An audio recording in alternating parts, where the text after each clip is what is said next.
कर्णाला सुद्धा कामाला येते. वा सोयरे आपल्यावर जळतेत, आपल्यावर,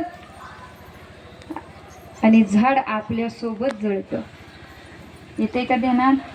हो. सोयरे हे शेवटच्या वेळेस आपल्याला जाळणारे सुद्धा कोण आहेत? कोण आहेत? पण झाड आपल्या सोबत जळत मरत. तुकोबऱ्यांचं काही चुकलं का?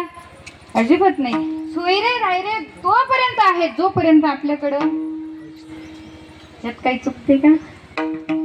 जोपर्यंत जोवरी छळ नका, जोपर्यंत तुमच्याकडे पैसा आहे तोपर्यंत सगळे दादा मामा तात्या करतील. पण हे झाड तुमची आमची श्रीमंती बघत नाही, म्हणून तुकोबरायने कोणाला सोयरे केलं? देवाला आणि झाडाला सोयरे केलं. हे सोयरे रायरे तुकोबराय सुद्धा म्हणतात की सोयरे रायरे कवनाचे कवन आणि अवघा वाटे शीन माझ्या मना. याचा शीन अलगड्या म्हटले. ओ सोयरे धायरे सुद्धा शेवटपर्यंत आपल्याला सोडवायला येणार नाहीत. एकटंच यायचंय आणि एकटंच जायचंय. सगळं काही इथंच राहणार आहे. तुकोबराय शेवट सांगतात की जसं एखाद्या वेळेस जर या देहामधून मुक्ती पाहिजे असेल, संसारामध्ये सुख पाहिजे असेल, तर एकच असा व्यक्ती आहे जो आपल्याला तरुण नेऊ शकतो. तो म्हणजे भगवान पंढरीशी पांडुरंगा बंगा. शेवटचा जन्म जो का म्हणे आहो